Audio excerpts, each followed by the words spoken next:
From Tokyo, Japan and Abu Dhabi, UAE, this is Down to Business English, business news to improve your business English, with your hosts Skip Montreux and Des Morgan. Hey Des, good to be recording with you again. It sure is good to be sitting down with you too. How are things? Oh, the usual. Nothing too special going on at the moment. Although, I did attend a wind orchestra concert recently. The Iidabashi Community Wind Orchestra was performing their 33rd annual public concert. That was pretty enjoyable. I just had a week off for Eid al-Fitr. Oh, I think I have heard of that celebration. Isn't it to celebrate the end of the month of Ramadan? That's correct. It's usually a 3-day celebration spent with family and friends. There was a big firework display. I guess it's Islamic equivalent of Christmas for Christians, the holiest holiday of the year. Sounds like a good time is had by all. That it is. Do you want to hear some different Ramadan traditions from around the world? Sure, that sounds interesting. In Indonesia, it's a custom to purify yourself the day before Ramadan begins. So everyone in the country pours water all over themselves, hopefully from a holy spring. Although if they can't get to one, then any water is okay. Lots of religions have ceremonies surrounding water.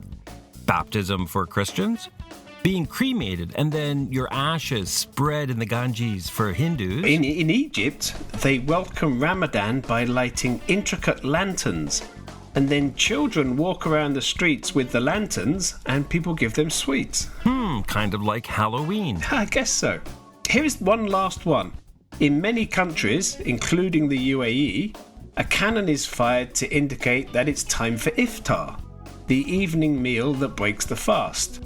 Here, the cannon is outside the Grand Mosque. I have seen pictures of that mosque. The workmanship is amazing. It sure is. It's been called the modern-day Taj Mahal. You didn't go anywhere during your break, did you, Des? Well, I was thinking about going to the UK, but then I discovered that Trump was going to be there, so I changed my mind. Really? You didn't go because President Trump was visiting there? Nah, I didn't go because the tickets were really expensive. But Trump being there was a contributing factor. We haven't done a story on Trump for quite some time, have we? We have managed to avoid it, but today I think we really need to talk about Donald Trump and his trade tariffs. All right then, let's bite the bullet and do it. Let's get D2B, down to business with tariffs. What are they? How do they function? And why does President Trump think they are such a good idea?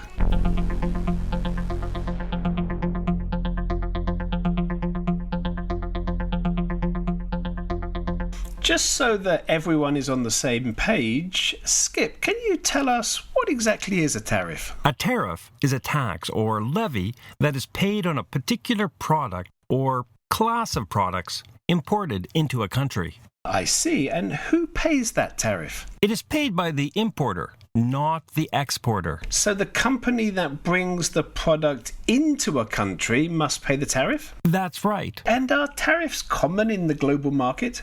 Well, you know, many countries use tariffs on some items, mostly to protect home producers of that product who can't manufacture the product at a competitive price with the import. Okay, can you give us an example? Malaysia is a good example. Malaysia has one car maker, Proton, which, to be honest, is not the same quality as other cars, for example, Toyota. So, in order to protect Proton, Malaysia applies a tariff of between 60 and 105% on all imported cars. Wow, so I could pay more than double the price on a Toyota if I lived in Malaysia? If you bought a 4x4 with an engine over 2,500 cc's, then that is the tariff that would apply to that class of automobile. So the tariff is paid by the importer, and then they pass the cost on to the consumer. Is that correct? In most cases, yes. The consumer is the one to suffer. However, it doesn't sound like President Trump understands this very important concept of how tariffs work. Okay, what does he think? Well, listen to this tweet that he wrote earlier this year. Tariffs are now being paid to the United States by China of 25% on $250 billion worth of goods and products. These massive payments go directly into the treasury of the U.S. Okay, so he thinks the Chinese pay the tariffs directly to the U.S. Treasury? Either that, or he's trying to deceive those in the American public who don't know how tariffs work. But the reality is American import companies are paying them, and most likely passing the cost onto the consumer. That would be correct. So these tariffs seem to be based on a fundamental misunderstanding on Trump's part. What exactly is he thinking? Well, he claims that the Chinese government has not been playing fair for many years, and so the application of tariffs is justified. And what specific goods are affected by these tariffs? Oh, there is a huge range of items. Everything from toilet paper to shoes to tobacco. So, if I was living in the US, sitting on the toilet, wearing new shoes, and smoking, my life would have become more expensive. Well, that is an image that I really don't want to have in my mind, but basically what you just said is true. Currently, the U.S. has placed a 25% tariff on $250 billion of goods coming out of China. And they are threatening to put tariffs on another $365 billion if China doesn't agree to new trading terms. So is it true what Trump says? Has China not been playing fairly? Yes and no. China does manipulate its currency to make their exports cheaper, but Japan was guilty of that for years as well. So this is not something that the U.S. has never had to deal with before. Well, all's fair in love and trade wars. How is China reacting to the tariffs? Of course, they are not taking them lying down. They hit back with tariffs of their own? They did. And China's application of tariffs has been very tactical. Harley-Davidson made in Pennsylvania, Wisconsin, and Kansas is a prime example. They have also added a 25% tariff on soybeans. Ouch, that must have been a major blow to U.S. farmers. Absolutely. In May, U.S. soybean exports to China were down just under 15% from the same month last year. A very dramatic drop.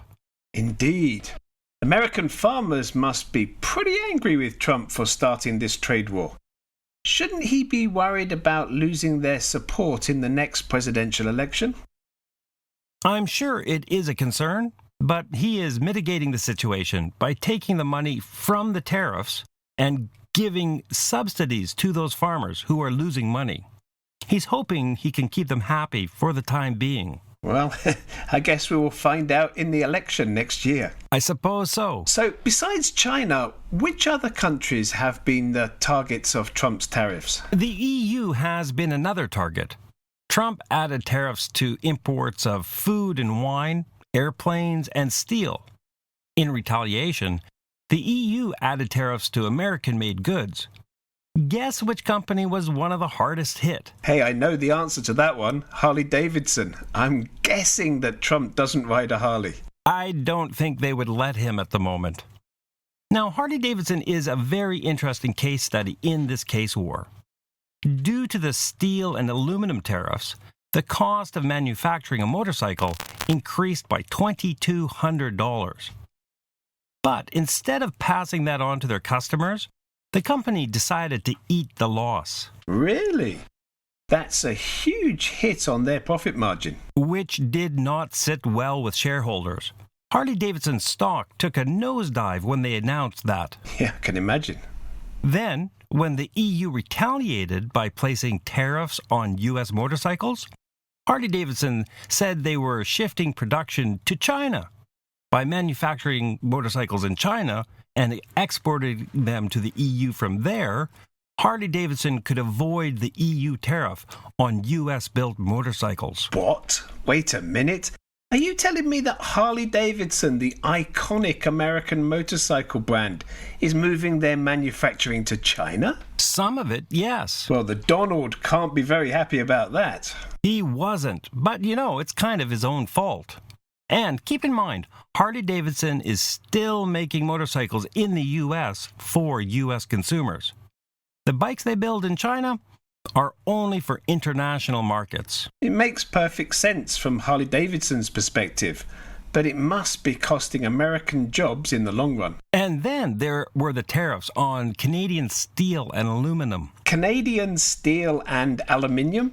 I thought you were going to say maple syrup and ice hockey sticks. Oh, you are so narrow-minded, Des. There is a lot more to Canada than that. Yeah, just joking. Actually, we discussed those tariffs back in D2B 131 in April of 2018. In fact, those tariffs weren't just on Canada, they were on steel and aluminium coming from Mexico too. Well, since then, the US, Canada, and Mexico have negotiated the USMCA, or NAFTA 2.0. And Trump lifted most of those tariffs. That must be a sigh of relief for many businesses across North America. You would think so. But in the last few weeks, Trump has once again been targeting Mexico. Okay, what's the story there? Well, this time, it is not directly related to trade.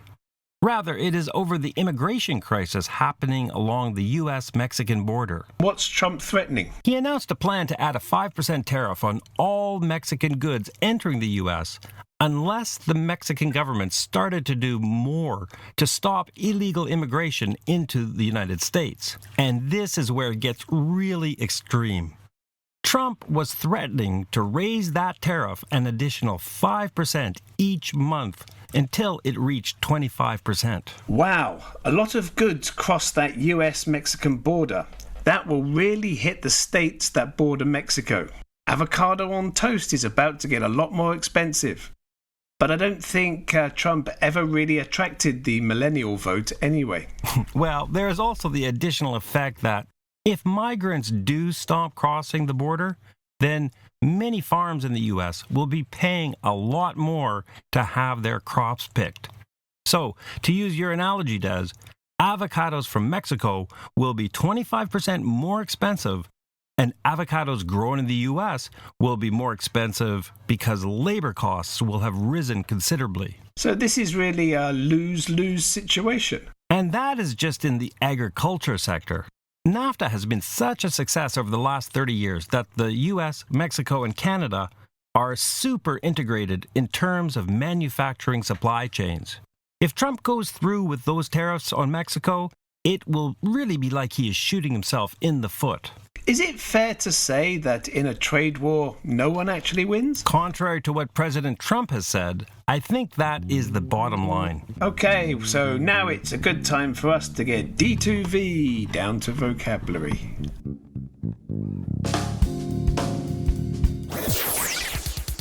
Down to Business English audio scripts are a great learning tool. Be sure to visit the D2B website and download your free audio script of today's podcast. downtobusinessenglish.com. That's www.downtobusinessenglish.com.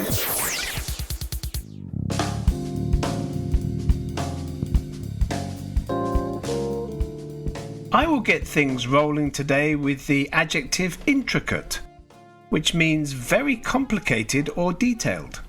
In the story, I commented that a Ramadan tradition in Egypt is to light very intricate lanterns. By this, I mean that the design on these lanterns has a lot of detail. The topic of international trade is very intricate, with changes in one sector often having unexpected effects in other sectors. Can you give us an example of that? There is a very large BMW factory in South Carolina that is being hit in several ways by the intricacies of these recent trade disputes. Sure. Imported raw materials have gone up.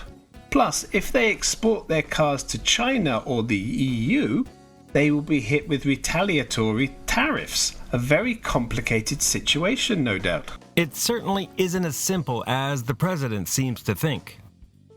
I would now like to talk about another adjective, fundamental. When you describe something as being fundamental, you are saying that it is central to understanding a certain concept or idea.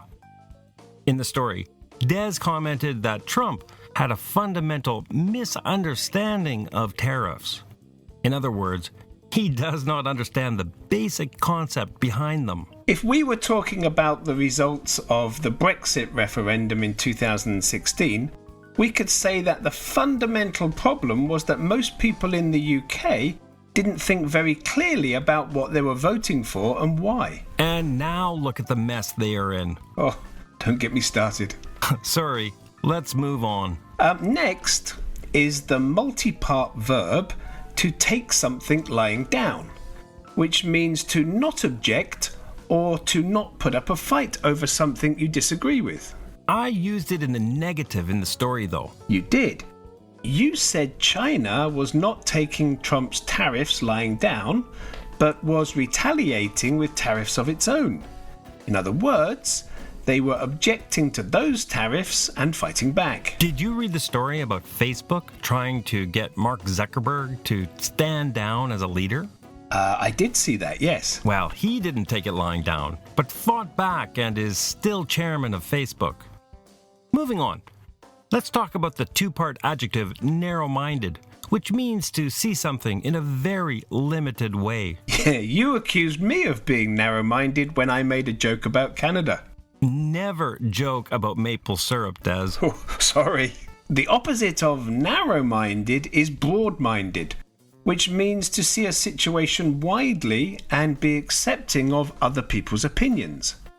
Living in today's multicultural world, it's very important to be broad-minded and accept that other people might see things differently. Good point. Our final word for today is the noun millennial, which refers to the age group born after the mid-1980s that entered the workplace in the mid to late 2000s. The previous generation were Generation X, and before that were the baby boomers. In the story, Des joked about avocado on toast, as this is supposed to be the millennials' favorite food. Yeah, well, there are a lot of stereotypes about millennials. Always being on social media, shopping online while driving a Prius. But like any stereotype, I'm sure there's a bit of truth in there somewhere. Would you like to support Down to Business English? Be sure to visit the D2B page in iTunes and subscribe to this show. While you are there, why don't you leave a rating and a comment? This will help D2B reach more people wanting to improve their business English skills. Down to Business English. Business news to improve your business English.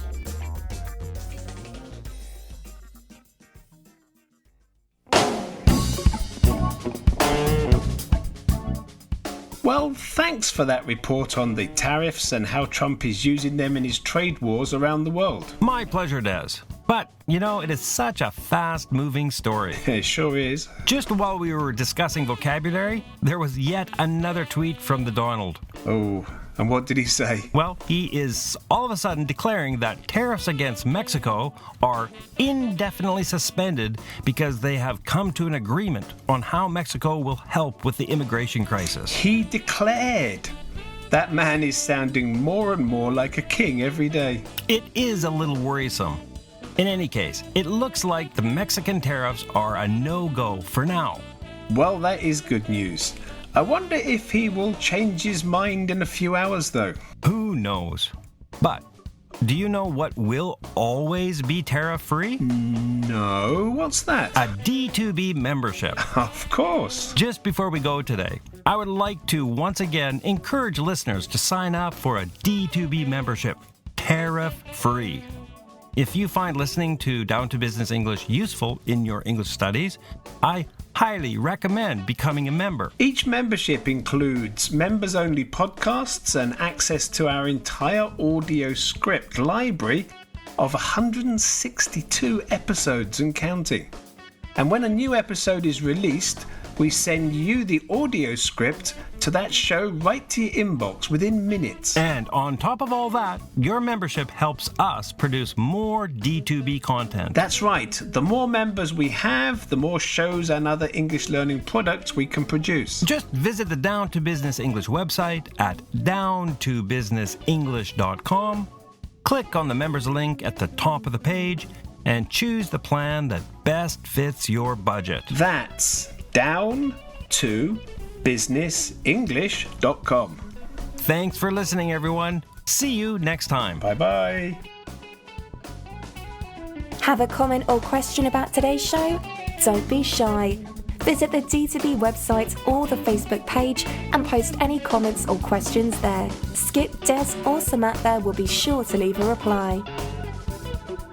Want to get even more down to business English? Sign up for the D2B newsletter and receive updates on some of the stories covered on Down to Business English. That's www.downtobusinessenglish.com. Down to Business English. Business news to improve your business English.